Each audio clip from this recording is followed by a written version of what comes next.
Now they're begging. The most shocking truth emerging right now is that after decades of women telling men they are not needed, that their masculinity is toxic, and that they should simply disappear, men have finally listened and walked away for good, leaving women facing a harsh reality where they can no longer afford to survive alone in this collapsing economy.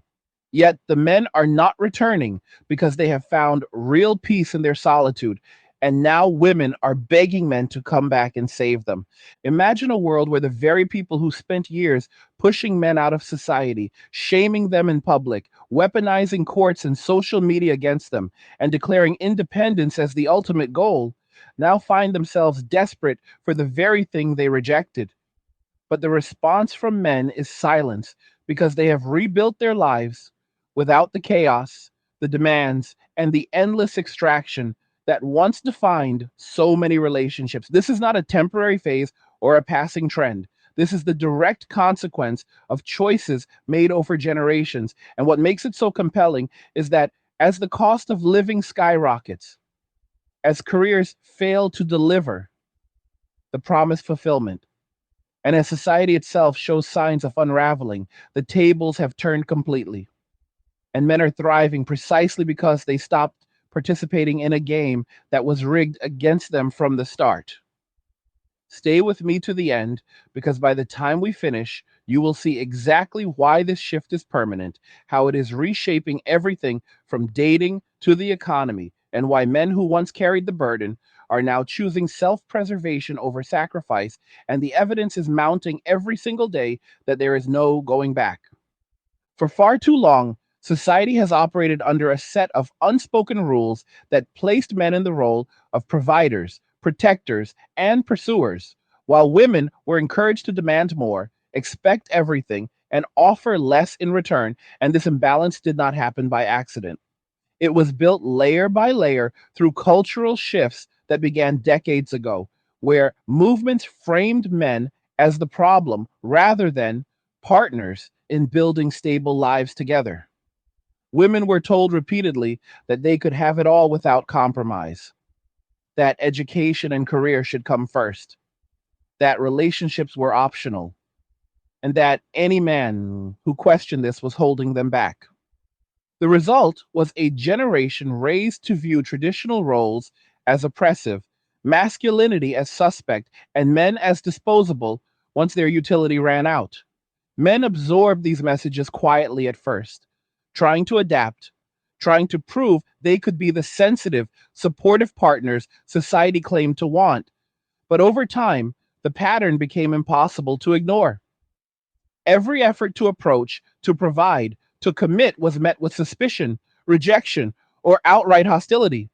And the tools used to enforce this were powerful and relentless. I consider how public spaces turned into battlegrounds where men simply existing became an offense. Terms like manspreading were invented to criminalize natural male behavior, turning sitting comfortably on public transport into a viral shaming opportunity. Women would record men without consent for glancing in their direction or daring to speak, then post those videos online to destroy reputations under the guise of safety. Gyms became zones where men were accused of creeping for simply working out near someone, even when dressed modestly themselves.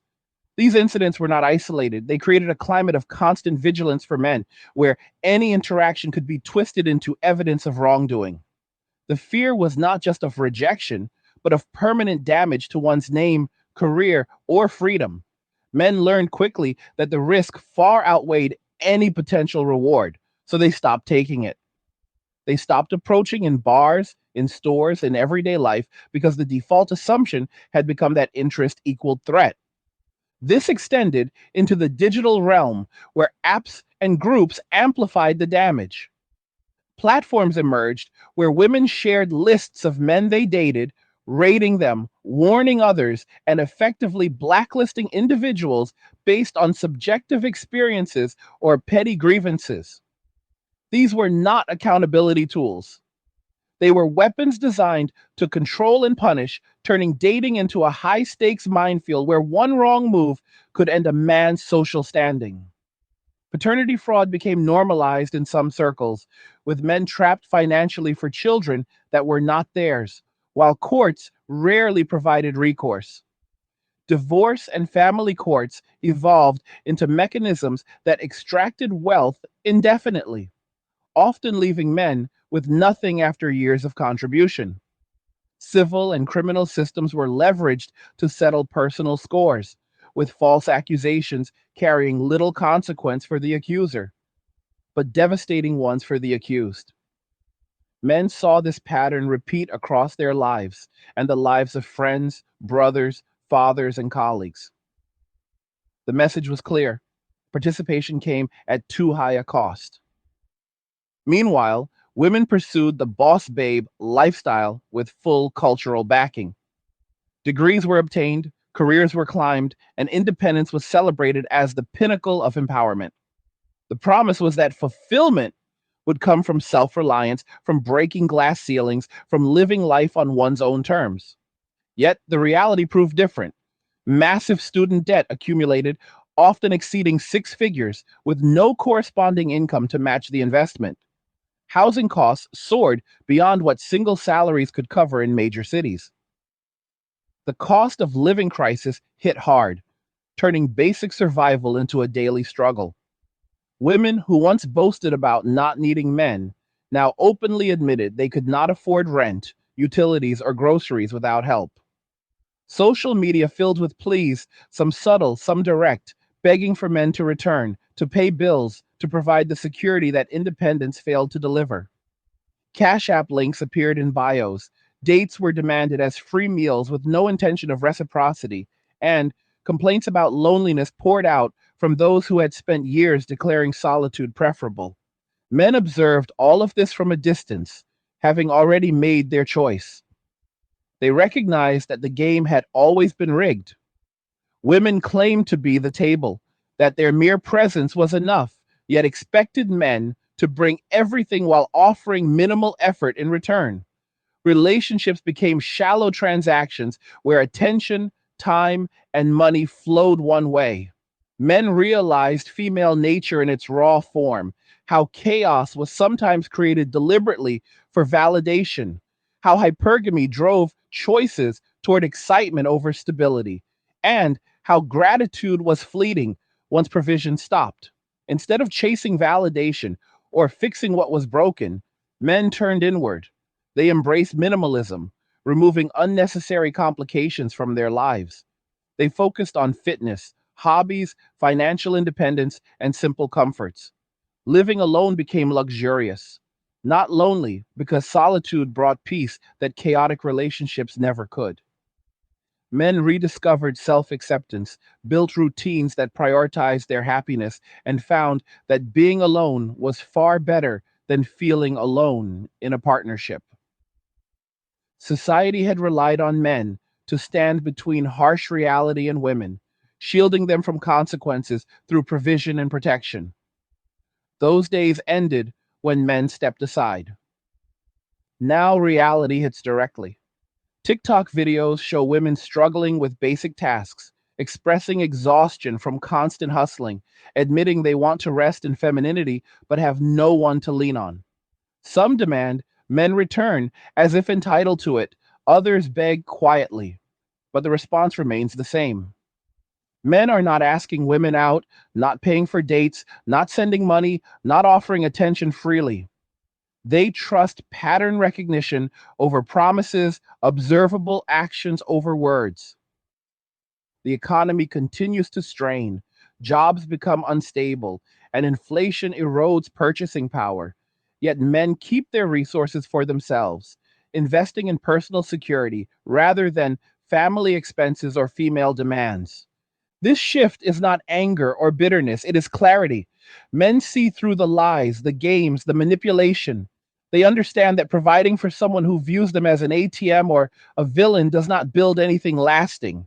They choose self preservation, rest, and genuine happiness over sacrifice for those who punish them for existing. Women and society pushed until the breaking point, and now the reckoning arrives. As collapse signs appear, From financial decay to declining trust in institutions, men thrive in simplicity while others face the void they created. The men are gone, and they are never coming back because they have built something better without the weight of expectations that never reciprocated. The patterns we have examined so far represent only the surface of a much deeper transformation that has unfolded over the past several decades. One that began with promises of liberation and equality, but gradually morphed into a system of incentives and punishments that systematically eroded mutual respect between men and women. What started as legitimate calls for fairness in workplaces, education, and legal systems slowly expanded into a broader cultural narrative that portrayed men not as flawed, but as inherently problematic, where every traditional male trait, from assertiveness to stoicism, became evidence of toxicity rather than strength. This narrative did not remain confined to academic circles or activist groups. It permeated television shows, movies, advertising campaigns, school curricula, corporate training programs, and social media algorithms that rewarded outrage and division. Boys grew up internalizing the idea that their natural instincts needed constant correction, that expressing interest in a girl could be interpreted as harassment, and that providing for a family might label them as controlling rather than responsible. Girls were taught that dependence on a man equated to weakness, that ambition meant rejecting domestic life entirely, and that any discomfort in dating could be framed as systemic oppression, warranting public exposure. The result was a generation conditioned to view the opposite sex through lenses of suspicion rather than partnership. As this cultural conditioning deepened, economic realities began to align in ways that accelerated the divide. Women entered higher education in record numbers, surpassing men in enrollment and graduation rates across most fields, which was presented as a triumph of progress. Yet the degrees pursued often led to fields with lower earning potential or oversaturated job markets, while the debt incurred grew exponentially. Average student loan balances climbed into the tens of thousands, sometimes exceeding $100,000, with interest rates that compounded faster than many salaries could keep pace. Meanwhile, housing markets in desirable areas became unreachable for single earners, requiring dual incomes just to qualify for a modest mortgage. The promise of independence collided head on with the mathematics of modern life, where rent alone consumed half or more of take home pay in major cities, leaving little room for savings, emergencies, or even basic leisure.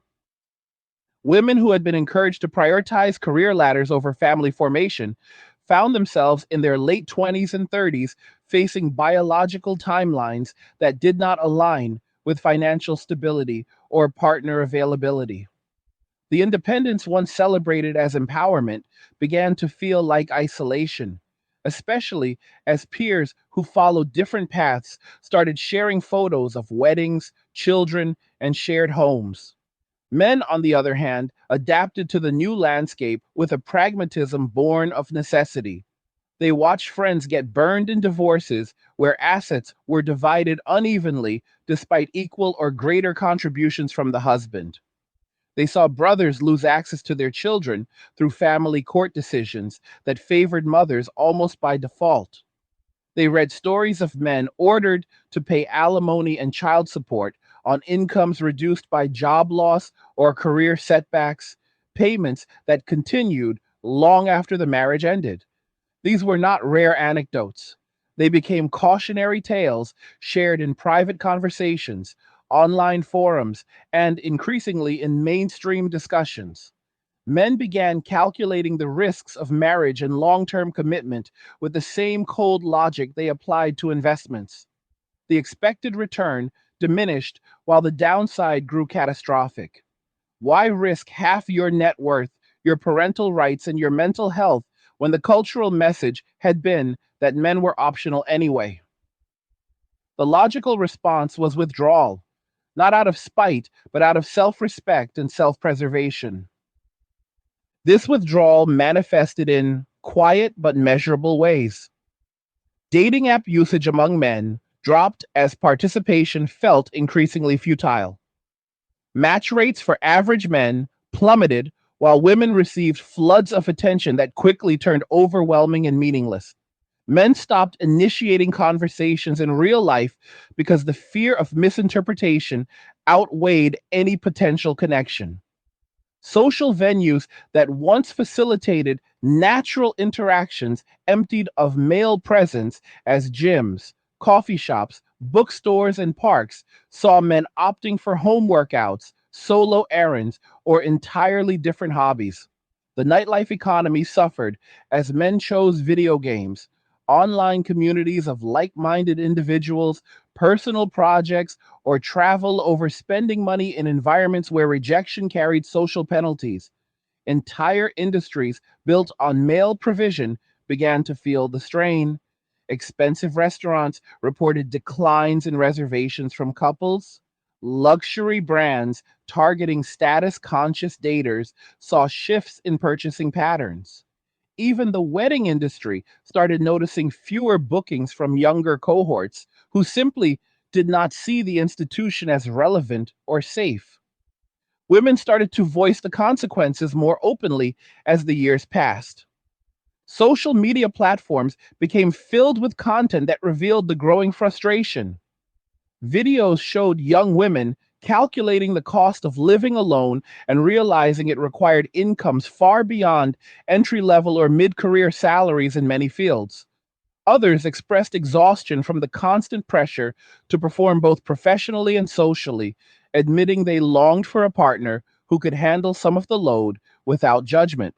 Some spoke candidly about regretting the years spent chasing promotions over relationships, only to find that the corporate ladder offered recognition but not companionship or emotional security.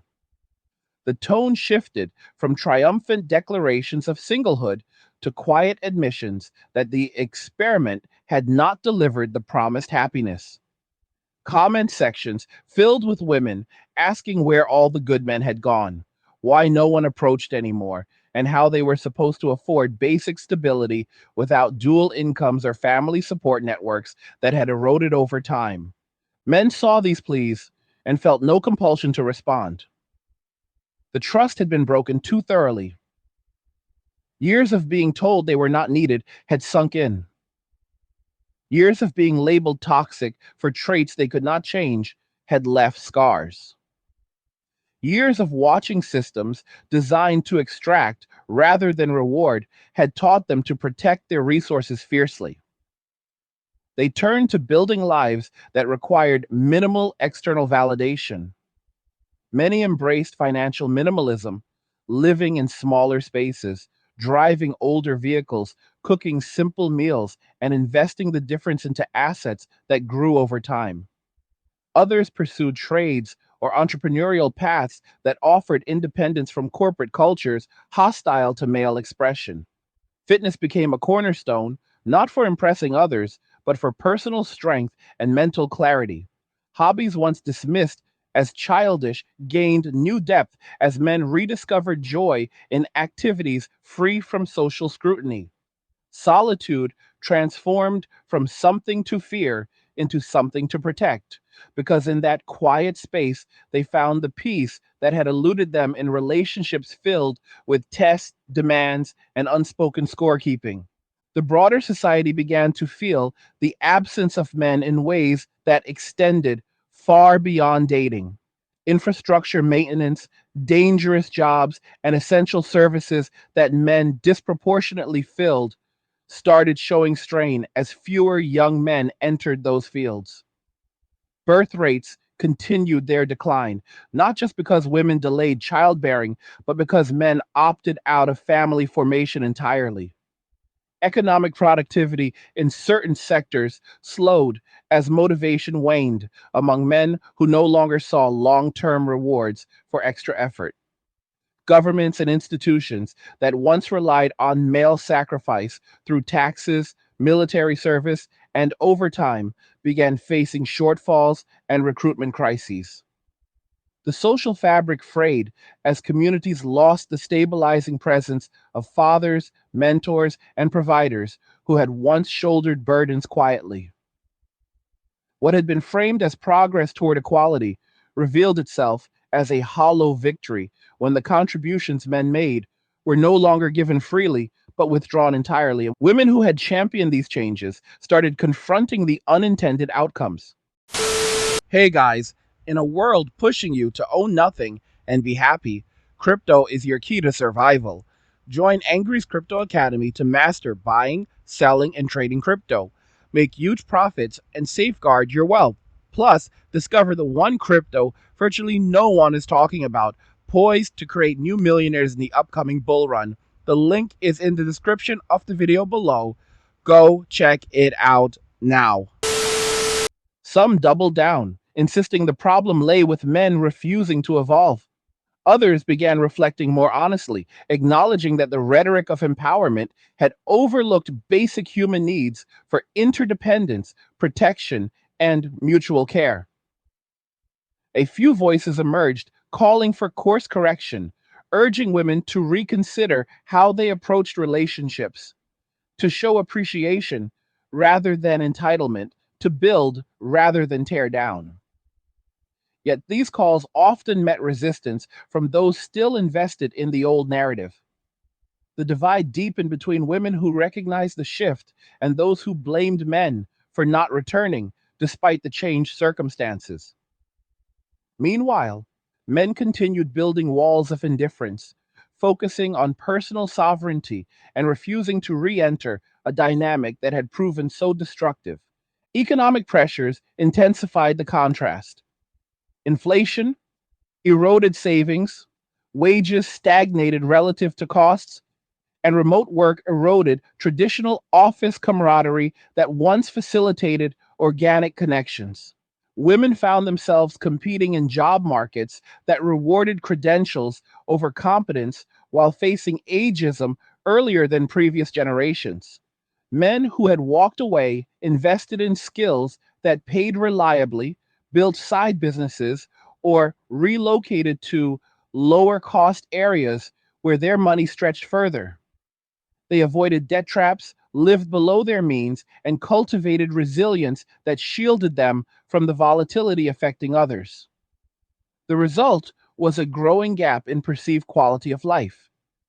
Men reported higher satisfaction in surveys asking about personal happiness, citing freedom from drama, financial control, and time for self directed pursuits. Women reported rising anxiety, loneliness, and financial stress, with many openly stating they would trade career achievements for a stable partnership if one were available on fair terms. This is not about gloating or vengeance. It is about consequences playing out exactly as incentives dictated. When society spent decades rewarding women for independence while punishing men for traditional roles, men adapted by removing themselves from the equation. When women were encouraged to view provision as oppression and masculinity as toxicity, men internalized the message and chose solitude over subjugation. When courts, media, and culture provided tools to extract value without reciprocity, men learned to guard their value jealously. The reckoning now unfolding is not orchestrated by men. It is the natural endpoint of choices made collectively over generations. As the economy tightens further, as social safety nets strain, and as demographic realities set in, the absence of willing male participation becomes impossible to ignore. Yet the men who walked away expressed no desire to return under the old terms. They have tasted freedom, built peace, and found purpose outside the roles once assigned to them. The door remains closed because reopening it would mean re entering a system that never valued them as equals, but as utilities to be used and discarded. The consequences of this large scale withdrawal ripple outward in directions few predicted when the cultural push first gained momentum. Infrastructure and essential services provide one of the clearest illustrations. Fields like construction, electrical work, plumbing, welding, heavy equipment operation, oil and gas extraction, logging, mining, waste management, and long haul trucking have historically depended on male labor for the simple reason that these jobs demand physical strength, tolerance for extreme conditions, and willingness to accept high injury and fatality rates. As younger men increasingly opt out of these paths, choosing instead remote tech roles, gig economy flexibility, or complete economic disengagement, recruitment numbers have fallen steadily year after year. Companies report chronic shortages, project delays become routine, maintenance backlogs grow, and costs rise to attract the remaining workers through higher wages or overtime premiums. When bridges take longer to repair, when power grids experience more frequent outages in storm seasons, when fuel distribution slows and prices spike unpredictably, the average person feels the absence indirectly but powerfully. Society discovers that the invisible backbone men once provided does not replace itself easily when the incentives flip from reward to punishment. Military recruitment tells a similar story with even sharper urgency. Branches of the armed forces have struggled to meet enlistment quotas despite lowered standards, increased signing bonuses, and aggressive advertising campaigns. Young men who once viewed service as a path to purpose, camaraderie, and respect now see it through the lens of eroded trust in institutions that have spent years signaling that traditional male virtues are problematic. Drill instructors, physical demands, hierarchical discipline, and combat readiness training align poorly with messages that emphasize emotional vulnerability, diversity quotas, and sensitivity training as primary values. The result is a force that ages upward, relies more heavily on reservists and contractors, and faces readiness gaps that national security analysts discuss in increasingly alarmed tones. When recruitment shortfalls persist across multiple consecutive years, the question shifts from how to fill slots to what happens when a volunteer military no longer attracts enough volunteers willing to stand between the nation and external threats. The answer points toward either conscription debates that nobody wants or a diminished global posture that alters geopolitical realities. Education systems reveal another layer of the shift. Boys have fallen behind girls in nearly every measurable academic outcome from elementary school through university completion. Suspension rates, dropout rates, diagnoses of behavioral disorders, and medication prescriptions for attention related conditions skew heavily male.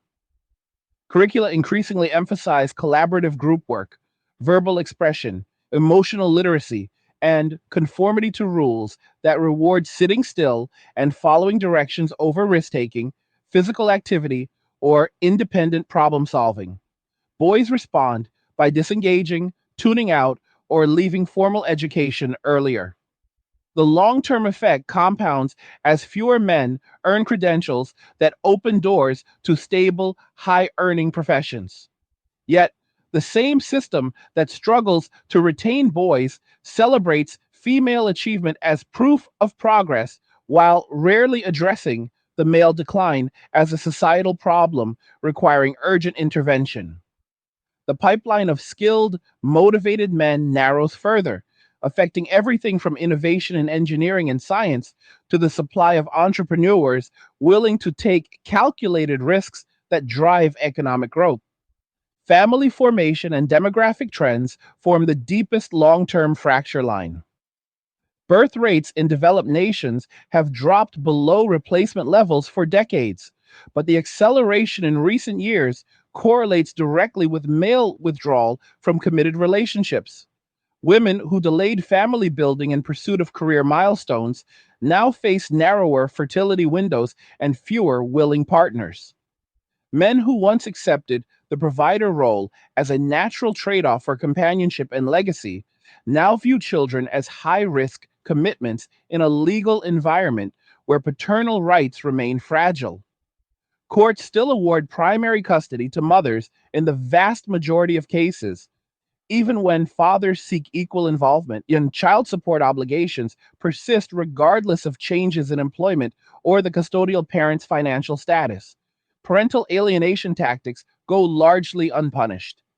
The math becomes straightforward for many men. The emotional and financial exposure outweighs the reward of fatherhood in a system that treats dads as walking wallets rather than essential parents.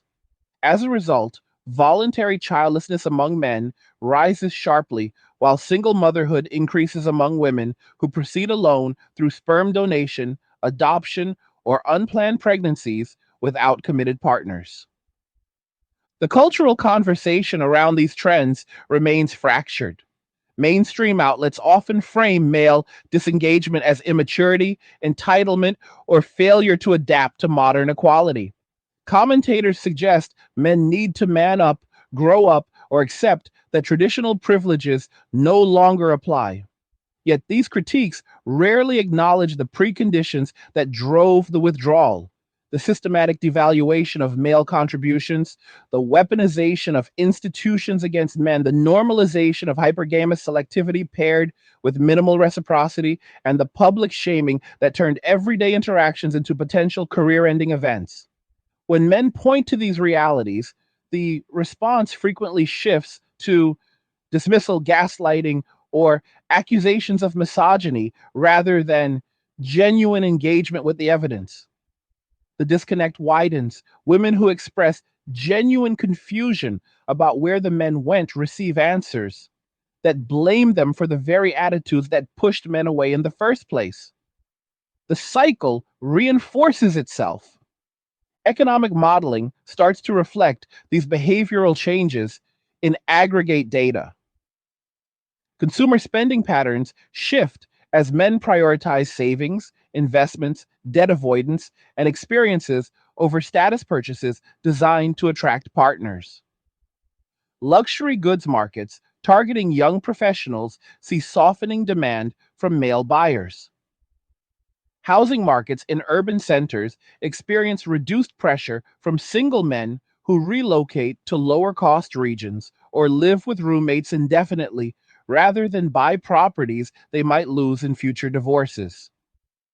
Labor force participation among prime age men continues its multi decade decline, not entirely explained by education enrollment or disability claims. Many simply opt for part time work, gig income, or living off modest passive returns rather than chasing promotions in environments they perceive as hostile. Tax revenues suffer when high earning potential remains untapped.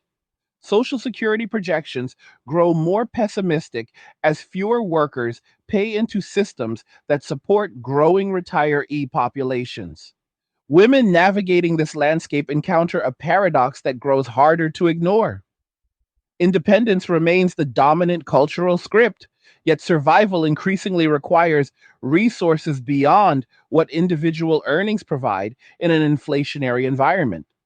Rent, healthcare premiums, groceries, transportation, and childcare costs outpace wage growth for most occupations women dominate. Dual income households retain a massive advantage in financial stability, yet the pool of men willing to form those households shrinks. Dating markets become even more imbalanced as women in their 30s and 40s compete for the same small cohort of high value men who have chosen to remain single. Those men, having internalized years of negative feedback, set stricter boundaries, demand higher standards of behavior, and walk away faster when red flags appear. The power dynamic that once favored female selectivity now operates in a vacuum where the selected party often chooses not to participate at all. Some women respond by attempting to reframe the narrative. Content creators produce videos advising other women to soften their approach, show appreciation, prioritize compatibility over status, and rebuild trust through consistent actions rather than declarations. Others advocate returning to traditional virtues like kindness, loyalty, and domestic competence, not as submission, but as strategic investments in mutual happiness. These messages gain traction in niche communities, but struggle against the broader cultural momentum that still rewards performative independence and victimhood narratives.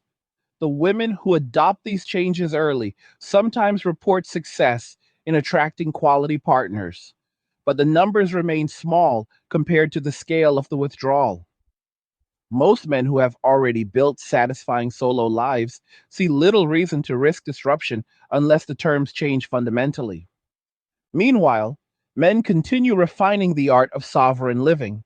They master personal finance to the point where six-figure net worth becomes achievable on middle class incomes through aggressive saving, index investing, real estate in affordable markets, and side hustles. They cultivate physical and mental resilience through consistent training, meditation, reading, and skill acquisition. Social circles shift toward male only or mixed groups built on shared interests rather than romantic pursuit. Travel becomes spontaneous and budget conscious rather than performative. Hobbies deepen into mastery. Woodworking, motorcycle maintenance, martial arts, music production, coding personal projects, or wilderness survival training. Each pursuit reinforces autonomy and provides intrinsic satisfaction that external validation never matched. The absence of drama becomes a luxury in itself. No scorekeeping, no tests, no silent treatments, no weaponized tears or accusations. Just quiet control over one's time, money, energy, and peace. This lifestyle proves sustainable because it aligns with fundamental male psychology that society once harnessed through family and civic duty, but now leaves untapped. Men thrive when purpose comes from within rather than from appeasing external demands. They build resilience against economic shocks by maintaining low overhead and multiple income streams. They avoid the stress related health declines that once plagued overworked providers. Mental health improves measurably when chronic rejection, legal vulnerability, and social shaming disappear from daily life. Surveys of single men in their 30s and 40s increasingly show life satisfaction scores rivaling or exceeding those of married peers, a reversal from previous generations. Society as a whole faces the cumulative weight of these individual choices. Declining marriage rates reduce social stability and intergenerational wealth transfer. Falling birth rates accelerate population aging, straining pension systems and healthcare infrastructure. Innovation slows when risk tolerant entrepreneurs become scarcer. Community cohesion weakens without the glue of intact families and male mentorship. Governments experiment with incentives to reverse trends: tax breaks for marriage, subsidies for childbearing, campaigns promoting father involvement. But these measures address symptoms rather than root causes. Until the cultural messaging shifts from demonization to appreciation, until legal systems treat men and women with genuine equity, until social incentives reward cooperation instead of extraction, the withdrawal will continue and deepen. The path forward requires uncomfortable honesty on all sides. Women must confront how certain behaviors and cultural narratives contributed to the current state. Men must decide whether permanent disengagement serves long term societal health or merely personal comfort.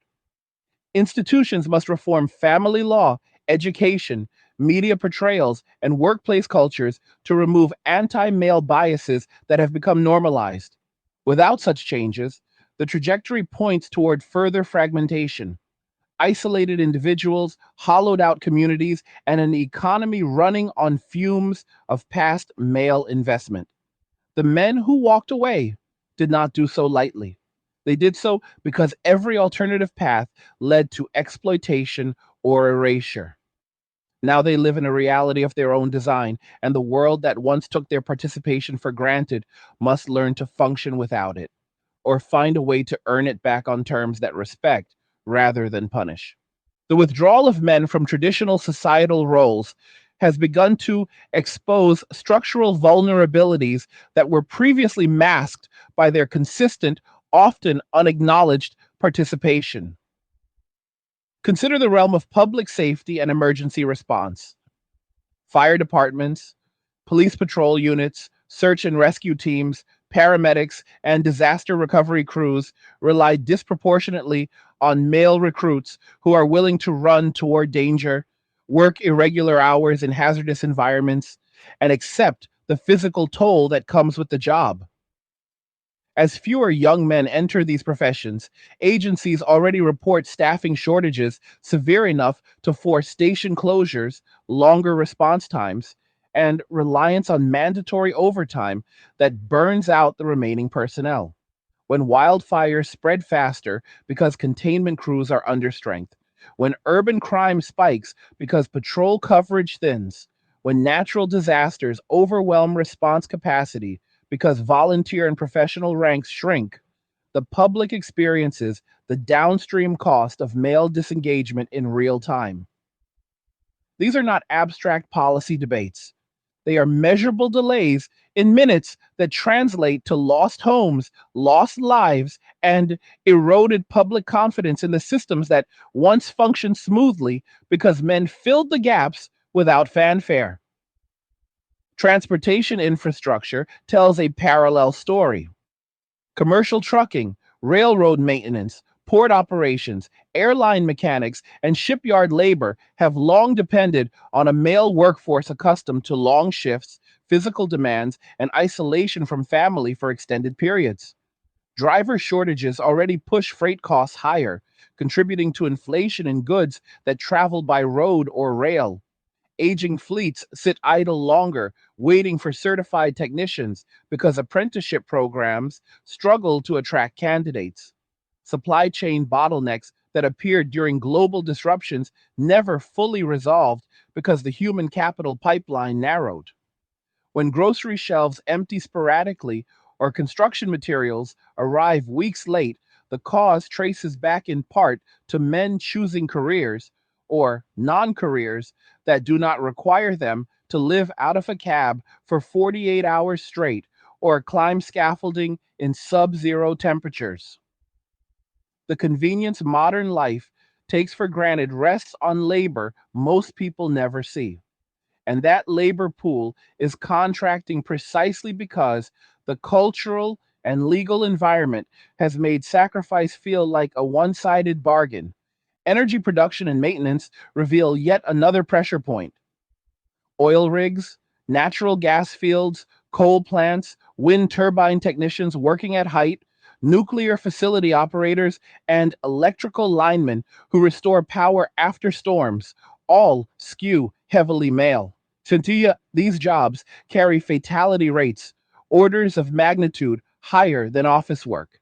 Yet they keep lights on, heat flowing, and industry running. Recruitment ads now offer six-figure salaries straight out of trade school, yet applications remain flat or declining among younger cohorts. Men who might have once viewed these roles as honorable and well compensated now weigh them against the broader narrative that frames manual labor as lesser, masculinity as outdated, and risk taking as reckless rather than necessary. When blackouts last longer because repair crews are stretched thin, when fuel prices climb because extraction slows, when renewable installations lag because specialized high risk labor is scarce, society confronts the reality that clean energy transitions and baseline power reliability both depend on the very demographic that has been systematically devalued Healthcare delivery shows subtle but growing strain in areas requiring physical endurance and emotional stoicism under pressure. Emergency room physicians, trauma surgeons, intensive care nurses in high acuity settings, and orderlies who handle patient transfers all include a significant male contingent willing to work nights, holidays, and back to back shifts. Burnout already plagues the field, but as men exit or avoid entering, hospitals extend shifts further, cancel elective procedures, and lean harder on travel nurses who command premium pay. Rural facilities close obstetrics units or entire emergency departments when staffing becomes unsustainable. Patients wait longer in hallways, surgeries get postponed, and quality metrics slip because the workforce that once absorbed the hardest hours is no longer as available. The narrative of empowerment that encouraged women to enter medicine succeeded brilliantly, yet it did not replace the volume of male labor that quietly sustained the system through its most grueling demands. Education at the secondary and post secondary levels faces its own demographic reckoning. Vocational and technical programs that train welders, machinists, HVAC technicians, automotive repair specialists, and heavy machinery operators report enrollment drops that mirror the broader male disengagement from structured paths. Shop classes, once filled with teenage boys, now sit half empty or get consolidated because demand evaporates. Community colleges offering trade certificates struggle to fill seats while liberal arts and social science programs remain oversubscribed. The result is a skills mismatch that employers complain about constantly. Abundant graduates with theoretical knowledge, but acute shortages of people who can actually build, fix, and maintain the physical world. When new factories break ground but cannot find enough qualified tradespeople to operate them, when housing construction stalls because carpenters and electricians are unavailable, when infrastructure repair bids come in higher because labor supply tightens, the economy feels the friction of a generation that walked away from hands on competence. Corporate environments have not escaped the shift either. Engineering firms, software development teams, research laboratories, and sales forces that once benefited from male risk tolerance, long hours, and willingness to relocate now grapple with motivation declines and higher turnover among remaining men. Remote work accelerated the trend by removing the social pressure that once kept men grinding in office settings they found stifling.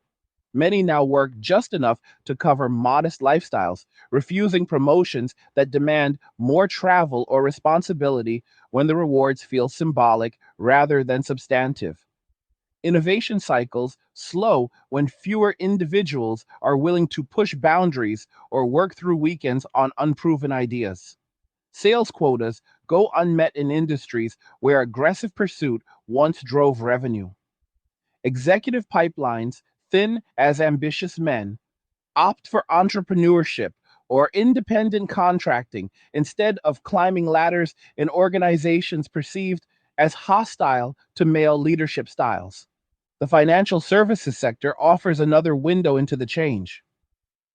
High stakes trading floors, venture capital deal teams, private equity analysts, and quantitative research roles historically attracted men comfortable with uncertainty, competition, and sleep deprived intensity. As those men disengage or never enter, firms report difficulty filling positions that require obsessive focus and tolerance for failure. Returns suffer when talent pools shrink and risk appetite diminishes. Wealth management practices see fewer young advisors willing to cold call or build books of business the old fashioned way. The aggressive, numbers driven culture that once defined the industry softens, sometimes at the cost of performance in volatile markets. Even the creative economy reflects the withdrawal. Independent filmmaking, music production, game development, and content creation outside mainstream platforms often rely on male driven hustle, late night editing sessions, self funded prototypes, relentless networking, and tolerance for years of financial instability before payoff. When men prioritize predictable income or personal peace over artistic gambles, output volume decreases in those gritty, high risk corners of culture. Platforms that depend on user generated content notice shifts in tone and frequency as fewer creators grind for views that may never monetize. Women navigating these structural changes encounter a landscape where traditional paths to security narrow. Professional women in high earning fields still thrive, but the majority working in education, healthcare support, retail, hospitality, and administrative roles face stagnant real wages against rising expenses. The dual income model remains the most reliable route to homeownership, family stability, and retirement savings.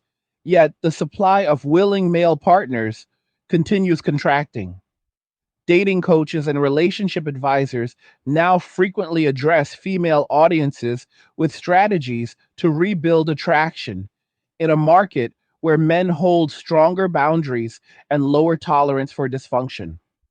Advice centers on emotional regulation, genuine appreciation, femininity without performance, and clear communication of long term intent rather than short term validation. These recommendations gain followers, but implementation lags because cultural conditioning still frames such adjustments as regression rather than adaptation. Men who remain disengaged refine their autonomy further. They relocate to regions with lower taxes, cheaper housing, and stronger community ties among like minded individuals. They build small networks of trusted friends who share resources, knowledge, and accountability without romantic entanglement. They invest in durable goods that last decades rather than chasing trends. They master self sufficiency skills from gardening to basic home repair to off grid power setups. They cultivate mental models that prioritize optionality over obligation. When economic downturns hit, they weather them with cash reserves, multiple income streams, and low fixed costs rather than panic or debt. Their lives grow quieter, more deliberate, and increasingly insulated from external volatility. Society confronts a slow but relentless rebalancing. Governments debate natalist policies, immigration adjustments, and automation incentives to offset shrinking workforces. Think tanks publish reports warning of civilizational risks from sustained sub replacement fertility and male labor withdrawal. Media cycles oscillate between blaming men for checking out and urging women to adapt their expectations. Grassroots movements form around restoring mutual respect in gender dynamics, though they face resistance from entrenched ideological positions. The question hanging over the next decade is whether acknowledgement of these realities arrives soon enough to reverse momentum, or whether the withdrawal hardens into a new equilibrium where men and women live largely parallel lives with minimal overlap. This trajectory did not emerge from malice on either side. It emerged from incentives that rewarded short term individual gain over long term collective stability. When provision became framed as control, protection as patriarchy, and commitment as risk without reward, men recalibrated accordingly. When independence was sold as the highest virtue, while interdependence was quietly necessary for survival, women discovered the limits of the sales pitch too late. The correction, if it comes, will require dismantling narratives that pit genders against each other and rebuilding systems that value contribution from both without exploitation of either.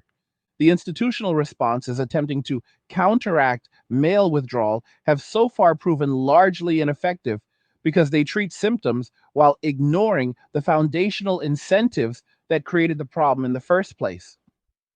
Governments in several developed nations have rolled out marriage incentives ranging from tax credits, scaled, to joint filing status, direct cash payments upon childbirth, subsidized housing loans for young couples, and extended paid parental leave that applies equally to fathers.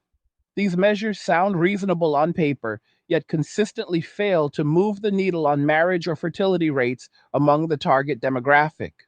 The reason lies in trust erosion that no financial sweetener can repair. When a man calculates that signing a marriage certificate hands over veto power over his future earnings, parental access, and personal freedom to a system that has demonstrated bias for decades, a few $1,000s in tax relief or a subsidized mortgage rate does not outweigh the perceived existential risk. Similarly, natalist campaigns that feature smiling families and patriotic appeals ring hollow to men who have internalized the message that fatherhood makes them financially and legally vulnerable rather than respected contributors. The policies assume men are still motivated by the same traditional drivers they once were, but those drivers have been deliberately dismantled. Corporate diversity, equity, and inclusion programs have inadvertently accelerated the trend in white collar sectors. Mandatory training sessions that emphasize unconscious bias often frame male communication styles, assertiveness, and preference for direct problem solving as problematic rather than complementary to collaborative approaches. Performance reviews increasingly weigh emotional intelligence metrics that reward agreeableness over results in roles where decisive action matters more than consensus. Promotion pathways favor candidates who excel at navigating bureaucratic politics and committee dynamics rather than those who deliver measurable output under pressure. Many capable men respond by disengaging from corporate games entirely.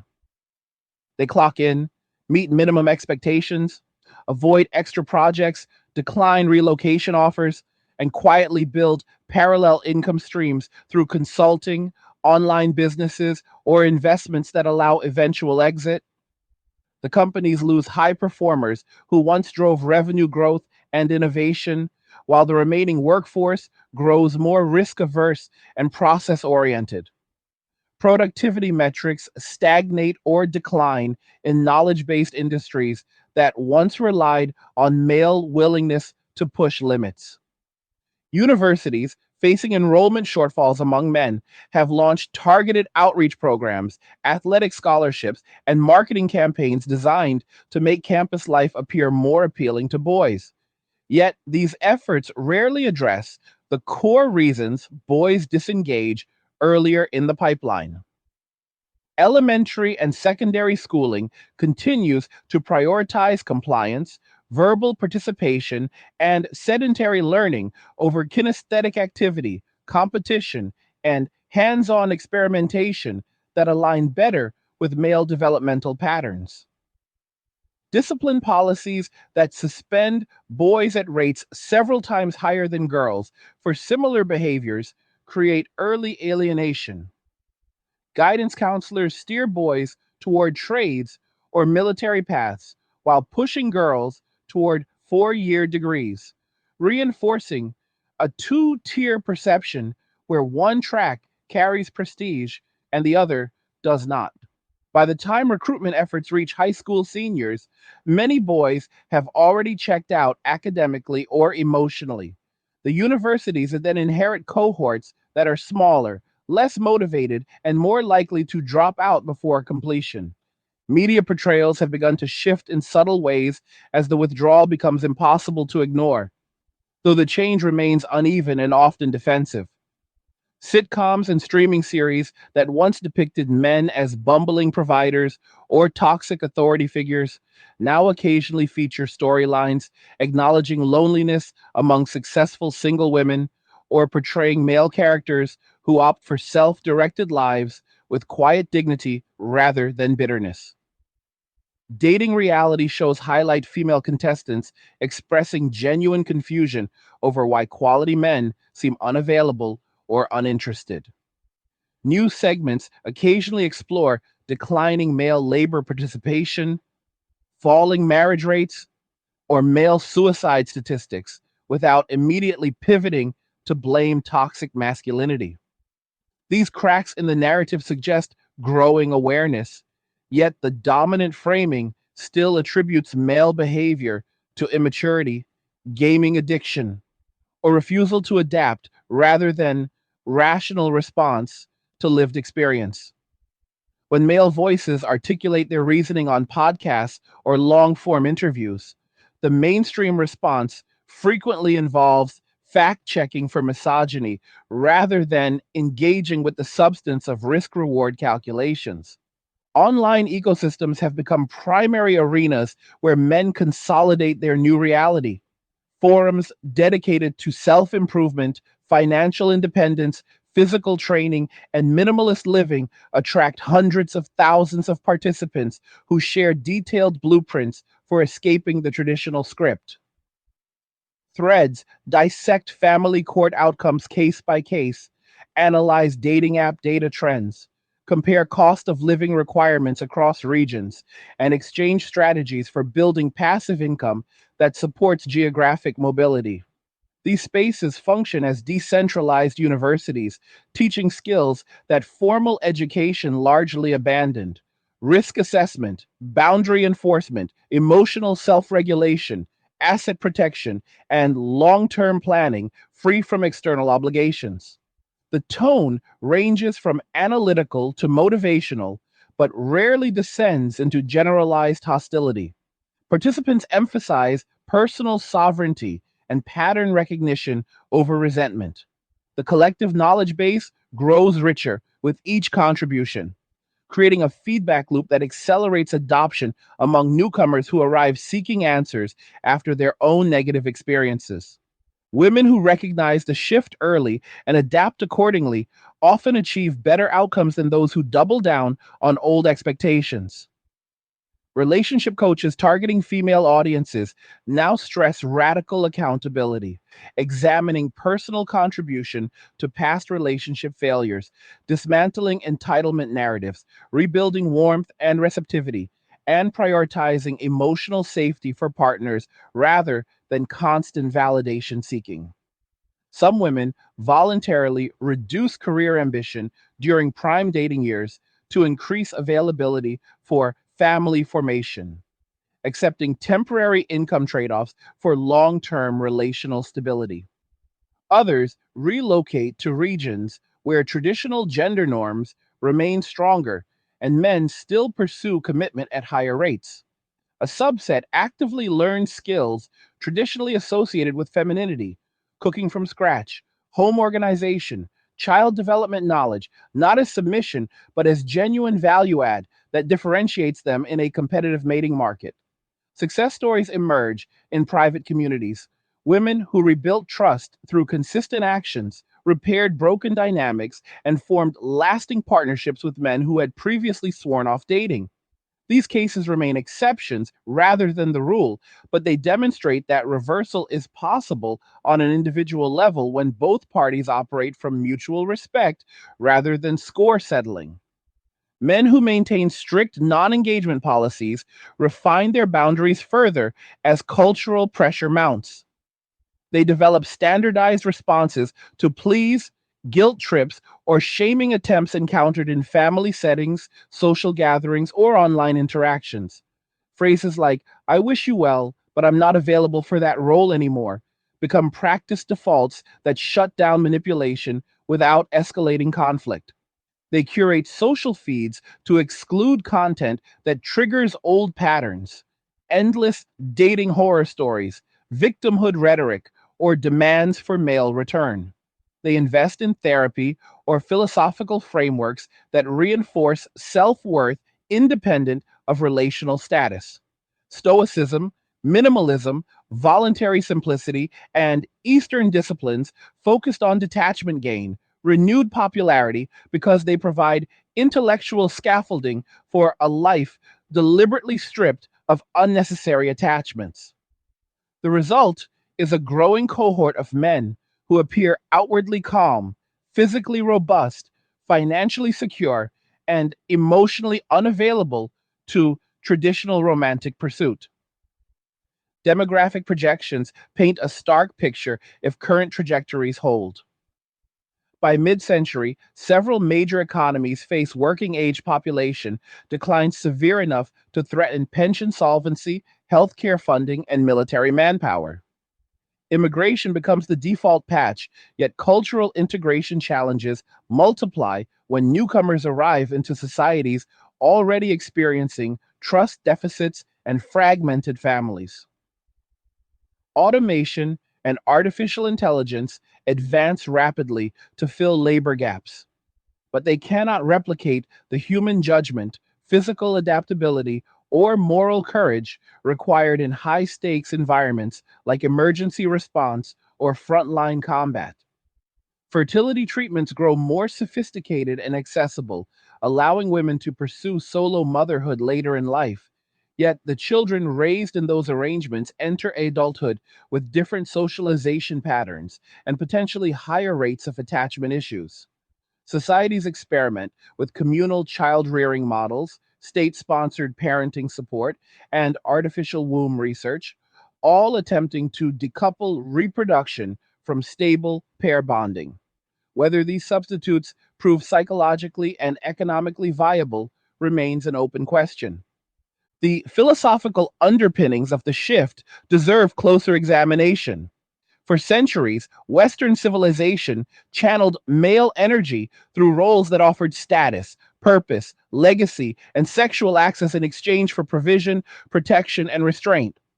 When those rewards evaporated, status replaced by suspicion, purpose reframed as oppression, legacy undermined by family court outcomes, and sexual access decoupled from commitment through cultural normalization of casual encounters, men rationally withdrew their energy. The vacuum created forces a reevaluation of what society actually values. If competence, sacrifice, and risk taking no longer earn respect or reciprocity, then why supply them? If independence is the highest good, then let everyone bear its full weight. The experiment runs its course, and the data accumulates daily. Men flourish when unburdened by obligations they no longer accept, while the broader system strains under the absence of their former contributions.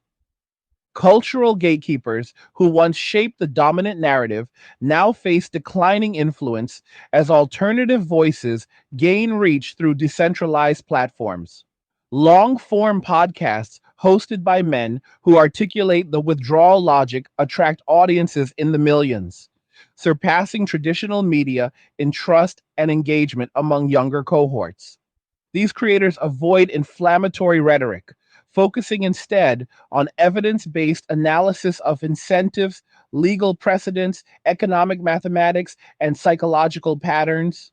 Listeners report life changing clarity, relationships reframed as optional rather than mandatory, resources guarded rather than freely distributed, peace prioritized over performance.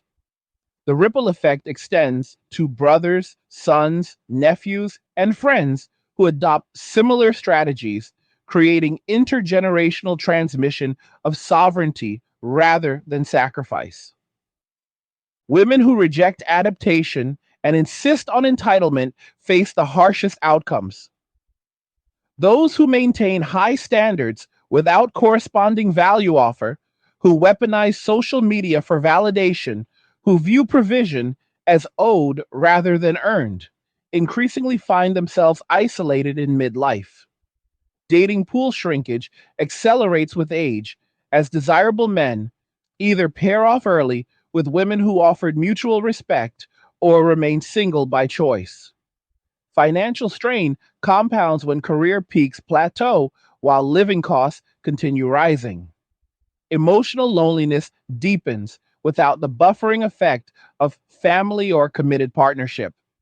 Regret surfaces in private confessions, anonymous forums, and late night content consumption, though public acknowledgement remains rare due to social penalties for appearing to validate male grievances. The path of least resistance for society appears to be continued drift toward parallel lives.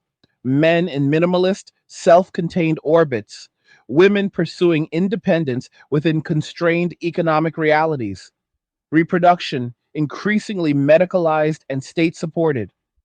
institutions limping along with automation patches and imported labor.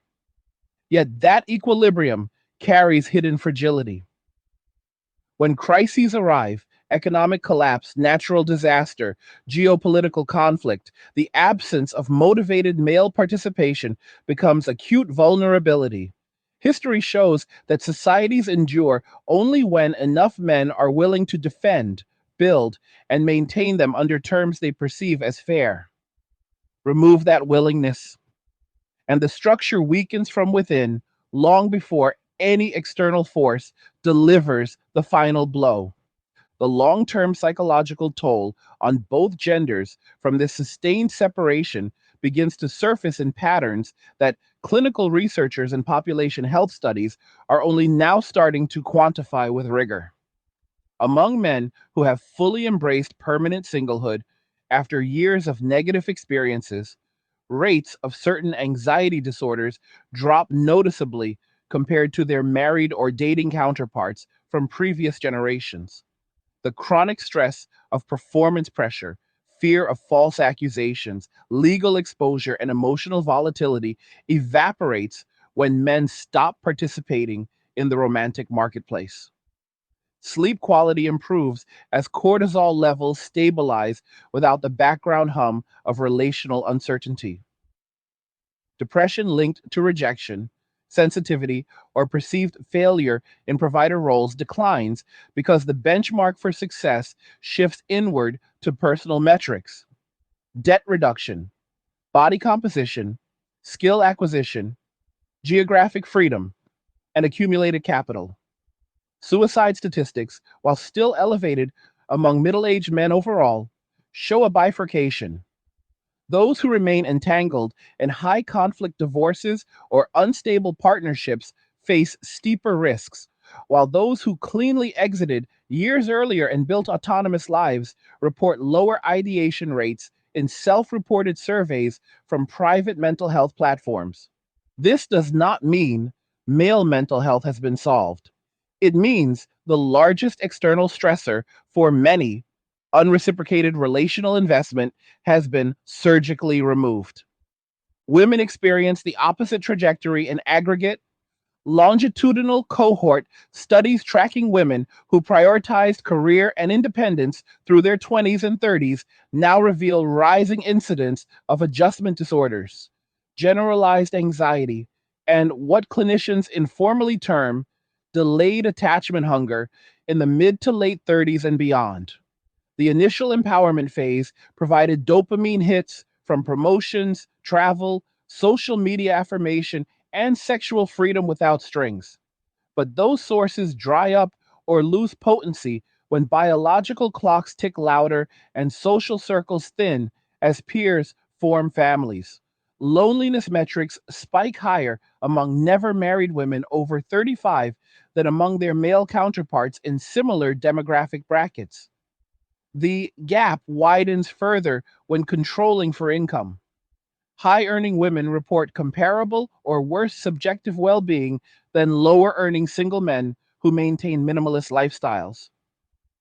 Attachment theory researchers point to disrupted pair bonding windows.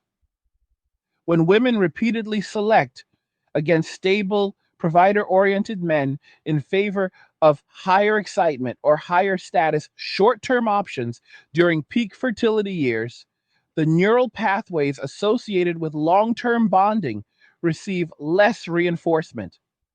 By the time desire for permanence emerges, the available pool has shrunk, and the men within it have raised their standards to include demonstrated emotional stability and low conflict history, qualities that many women must now work to rebuild after years of operating under different incentives. Intergenerational transmission adds another layer of complexity. Boys raised primarily by single mothers or in father absent homes increasingly model the disengagement they observe in older male relatives or online figures rather than traditional provider scripts. They enter adolescence already skeptical of marriage, wary of legal systems, and predisposed to prioritize self reliance over relational risk. Fathers who walked away early often maintain limited but intentional contact with sons, transmitting practical knowledge about financial independence, boundary setting, pattern recognition in female behavior, and the value of solitude. These boys show higher rates of early entrepreneurship, trade skill acquisition, physical fitness commitment, and avoidance of debt financed education. Girls raised in similar environments absorb different lessons. Many internalize that men are unreliable or optional, yet simultaneously encounter the material difficulties of single mother households, tighter budgets, less leisure, higher maternal stress, which plant seeds of future pragmatism. Some daughters of disengaged fathers later express regret over lost paternal involvement, while others consciously seek male mentors or partners who embody the stability their upbringing lacked. The net effect is a generational ratchet.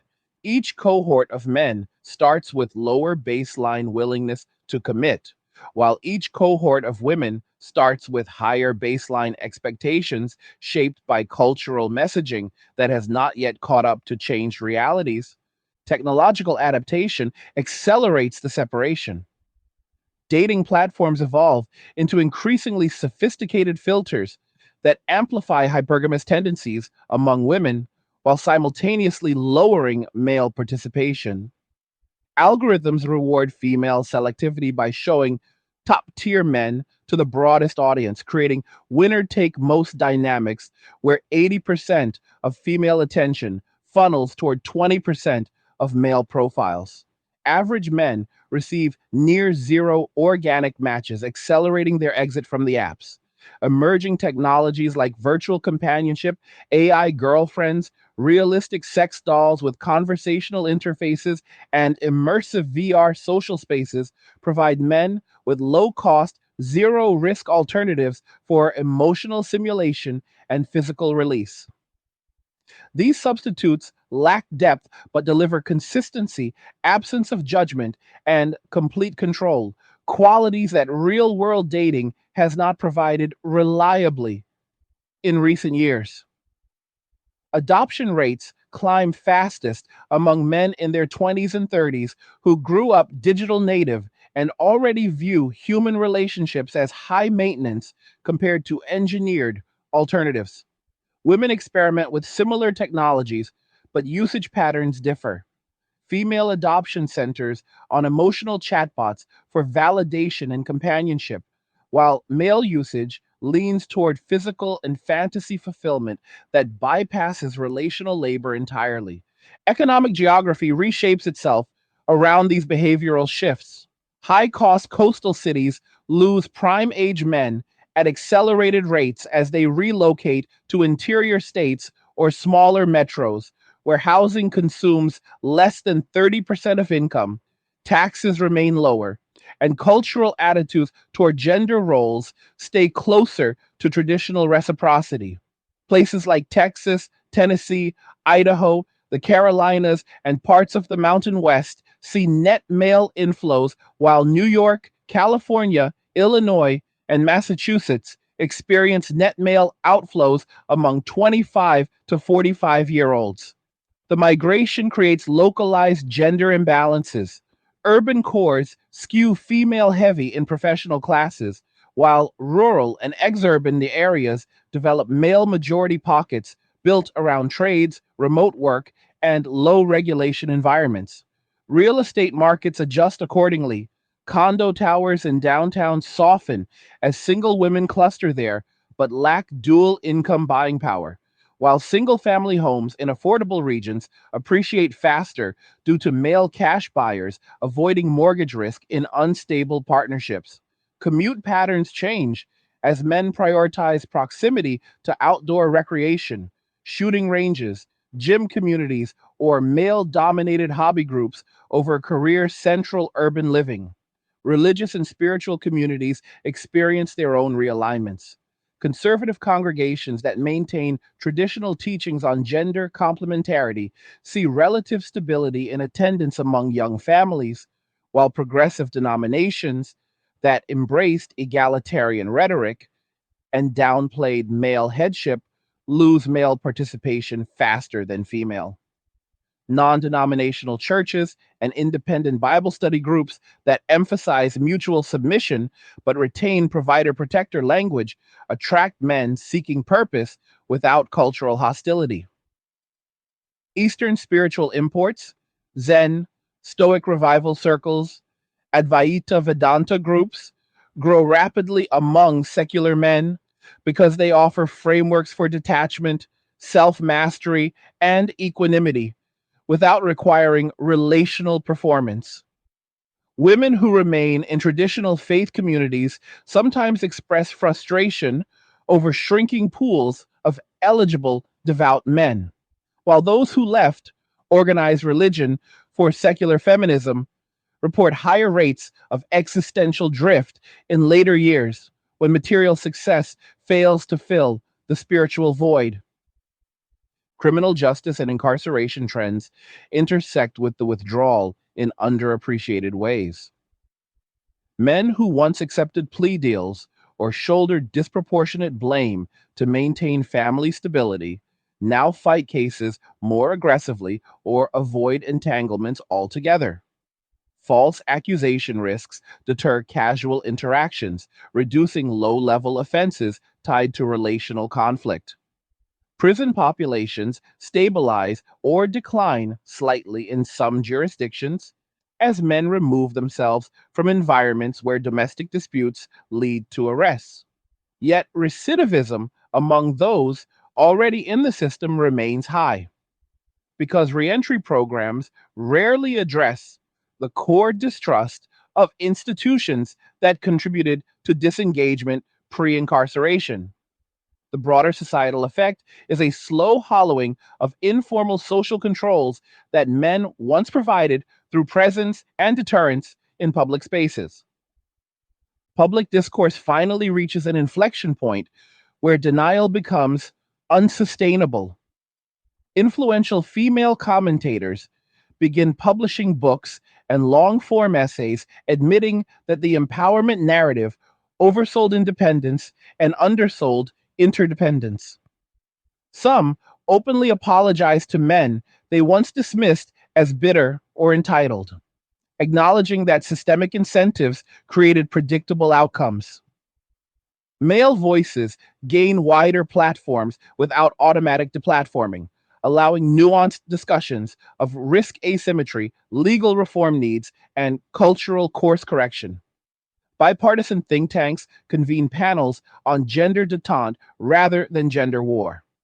Policy proposals shift from bribing men back into old roles toward neutralizing punitive elements, default 50-50 custody presumptions, alimony caps tied to actual need, stronger penalties for demonstrably false allegations, and mandatory premarital financial disclosure.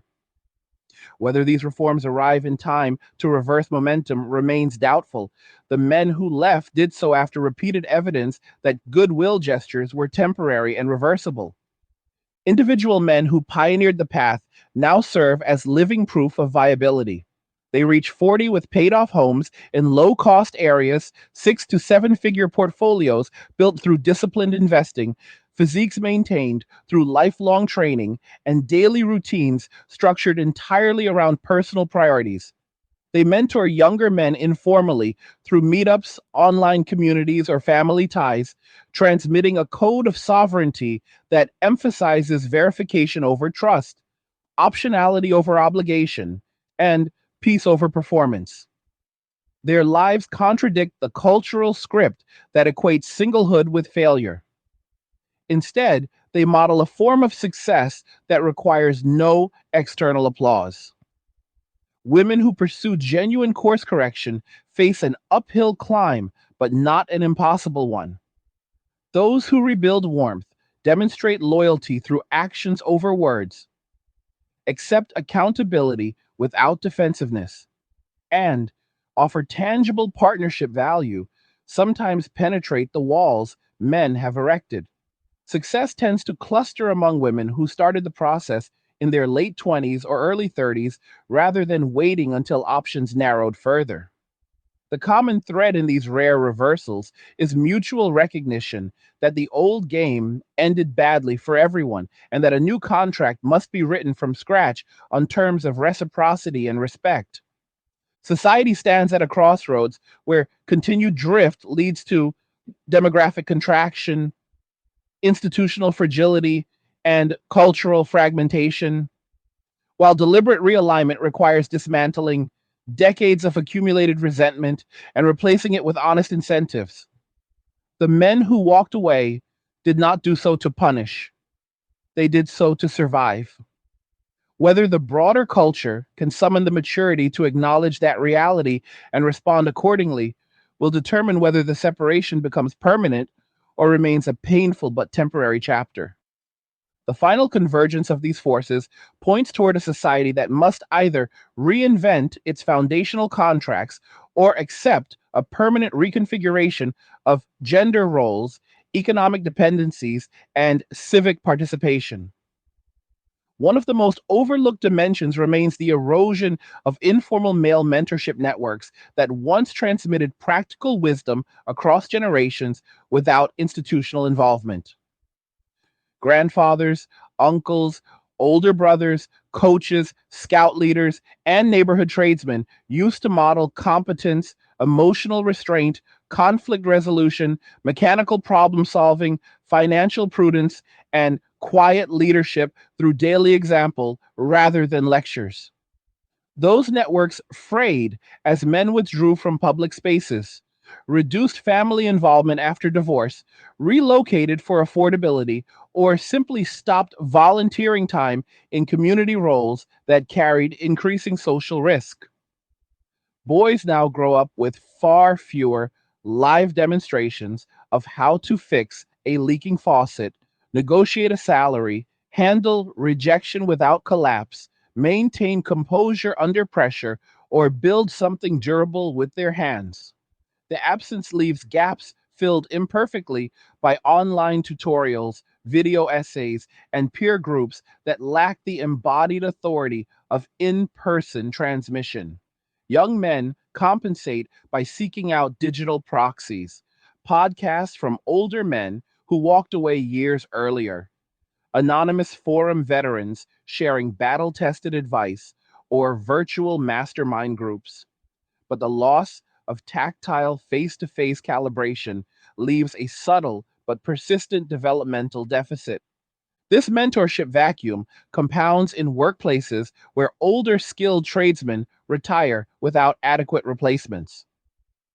Apprenticeship ratios worsen as journeymen shoulder heavier loads and have less bandwidth to train newcomers properly. Knowledge transfer slows from hands-on to on repetition to sporadic instruction, leading to higher error rates, safety incidents, and rework costs on job sites.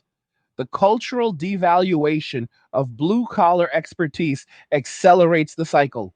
High school students hear far more praise for college bound paths than for mastering a trade, even when median earnings in plumbing, electrical work, or diesel mechanics outstrip many white collar entry level salaries after accounting for debt. Young men who do enter these fields often arrive with minimal prior exposure, requiring longer ramp up periods and contributing to the perception among employers that the new generation lacks work ethic or basic aptitude, perceptions that further discourage hiring and perpetuate shortages.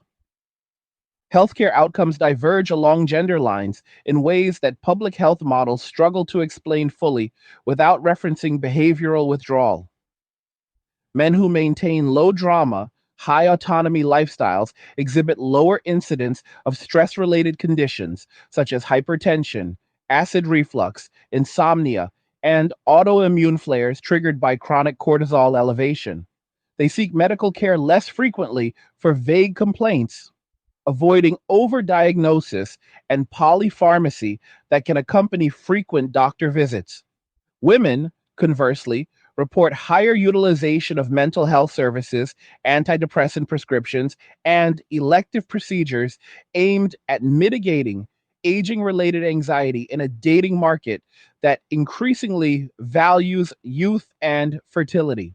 The paradox emerges where men statistically shorter lived on average now show slower health deterioration in midlife among those who exited relational stress early, while women face accelerated wear from juggling career demands, financial precarity, and unmet expectations for partnership. Population level data begins to reflect this split. Life expectancy gaps narrow slightly in cohorts where male disengagement is most pronounced, driven not by female decline, but by male stabilization in key risk factors. Urban planning and transportation policy start registering the male exodus in infrastructure priorities. Cities that once expanded transit oriented development around downtown office cores now face underutilized rail lines and bus routes as remote work and male relocation reduce commuter volumes. Parking demand softens in central business districts while rising in suburban and exurban zones where men cluster in affordable, vehicle dependent areas. Bike share programs and pedestrian malls designed for dense, walkable lifestyles see declining usage among demographics that prioritize personal space and mechanical autonomy over shared mobility. Zoning boards encounter resistance when high density proposals target areas already experiencing female majority professional populations, but insufficient dual income households to support premium rents. The built environment slowly reshapes around two parallel tracks: compact, amenity rich urban nodes serving career focused single women and dispersed, low regulation exurbs accommodating minimalist, self reliant men. Energy transition policies encounter resistance rooted in the same labor dynamics. Offshore wind farms, large scale solar installations, battery storage facilities, and grid modernization projects require thousands of workers skilled in high angle rigging, electrical integration, welding under certification standards, and heavy equipment operation. Precisely the skill sets where male participation has declined most sharply. Training programs funded by federal grants struggle to achieve enrollment targets despite generous stipends and guaranteed job placement. Unions report aging membership rolls with insufficient young entrants to maintain apprenticeship pipelines. When projects fall behind schedule or exceed budgets due to labor constraints, political narratives shift toward blaming permitting delays or environmental reviews rather than confronting the demographic reality that the workforce needed to execute ambitious decarbonization goals has partially opted out. The contradiction grows sharper. Aggressive rhetoric demanding rapid systemic change collides with the quiet refusal of the human capital required to deliver it. International comparisons illuminate the uniqueness of the Western trajectory. Nations with stronger cultural continuity around family formation and male provider roles, certain East Asian societies, parts of Eastern Europe, and conservative pockets in Latin America maintain higher marriage and fertility rates despite similar economic pressures. In those contexts, men still perceive commitment as conferring status and legacy rather than legal jeopardy, while women view partnership as a cooperative endeavor rather than a potential source of oppression. The contrast highlights how deeply cultural scripting influences behavioral outcomes. When reciprocity remains the default assumption rather than a contested exception, withdrawal occurs at far lower rates. Western societies that spent decades dismantling those assumptions now face the downstream cost in demographic decline and institutional strain without easy cultural levers to pull for reversal. Technological augmentation of human relationships reaches an inflection point where synthetic alternatives begin to compete seriously with organic ones. Advanced language models, fine tuned for companionship, simulate empathy, memory continuity, humor, and sexual role play with increasing fidelity. Hardware integration, haptic feedback suits, AI driven dolls with responsive facial expressions, VR environments that blend visual and auditory immersion, narrows the experiential gap between digital and physical intimacy. Men who adopt these technologies early report satisfaction levels comparable to or exceeding average real world dating outcomes, particularly when factoring in zero rejection risk, customizable personality traits, and complete absence of financial or legal exposure. Ethical debates intensify around whether widespread adoption accelerates social atomization or merely provides a pressure valve for unmet needs in a broken mating market. Critics argue that synthetic partners erode capacity for real vulnerability. Proponents counter that real world vulnerability has already been weaponized to the point where retreat becomes rational self defense. Women respond to these developments with a spectrum of strategies. Some double down on professional networks, building chosen families through close female friendships, co housing arrangements, and communal support systems that substitute for traditional nuclear models. Others invest heavily in fertility preservation technologies, egg freezing, embryo banking, surrogacy planning to extend reproductive timelines and maintain optionality. A growing minority explores international dating markets where cultural norms favor commitment and provider roles remain valued. Platforms catering to women seeking partners from regions with higher male participation see surging female membership. Success varies. Cross cultural pairings sometimes bridge the gap when both parties enter with clear expectations, but mismatched values around gender roles often lead to the same conflicts that drove Western men away domestically. The economic calculus for younger cohorts solidifies the trend. Gen Z men enter adulthood with lower baseline expectations for relational payoff and higher awareness of downside risks, thanks to viral content documenting divorce horror stories, false accusation statistics, paternity fraud cases, and alimony traps. They prioritize credential light paths, coding boot camps, trade certifications, content creation, e commerce dropshipping, or gig economy stacking that maximize flexibility and minimize institutional dependence. Savings rates climb among those who adopt minimalist frameworks early, with many targeting financial independence by 35 rather than 65. Women in the same cohort face a compressed timeline. Peak career building years overlap with peak fertility, forcing sharper trade offs between ambition and family formation. Those who delay often discover that male selectivity has hardened further, requiring not just financial independence, but demonstrated relational competence that many must relearn after years of operating under independence first conditioning. Cultural production begins to reflect the new equilibrium. Independent filmmakers and novelists explore themes of quiet male sovereignty, female midlife recalibration, and the slow unraveling of shared social fabric.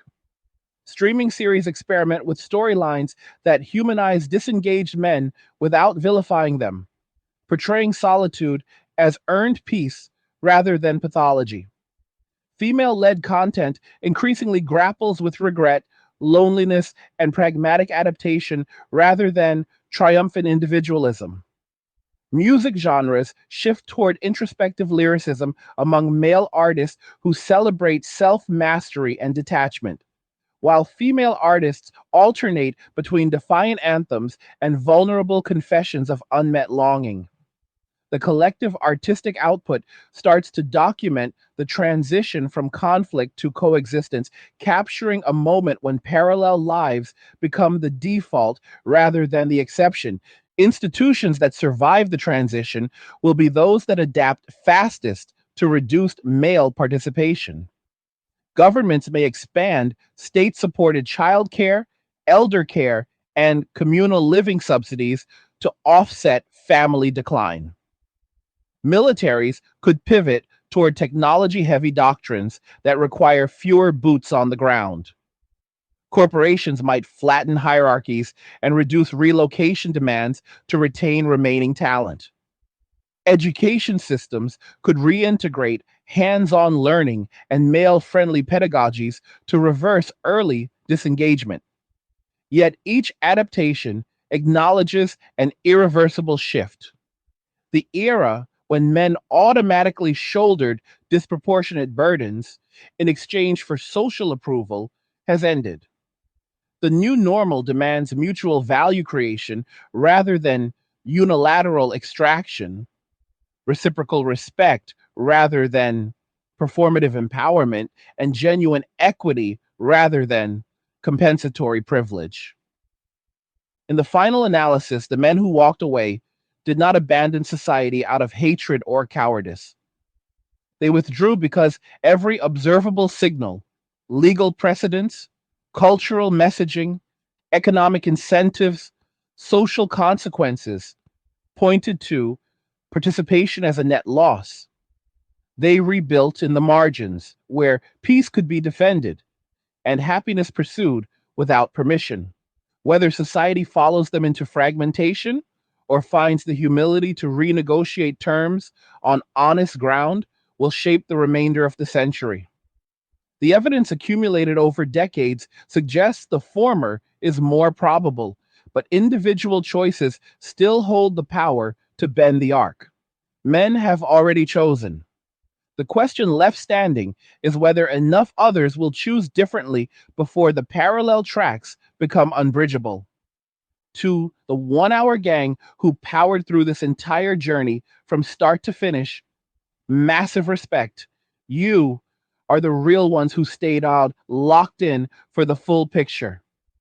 If these angry guy breakdowns have given you the depth and clarity you needed to navigate this reality, consider fueling the next one by grabbing me a Red Bull through the link in the description. Drop your final thoughts in the comments. After everything laid out here, where do you land? Do you see hope for realignment, or are we committed to separate paths? Now, what would it actually take to change the trajectory? Share it all below and keep the discussion alive. Like the video if you like it. Don't forget to subscribe. And if you like the video, share the video. And just remember that all roads lead to MWA, men walking away, and cheers.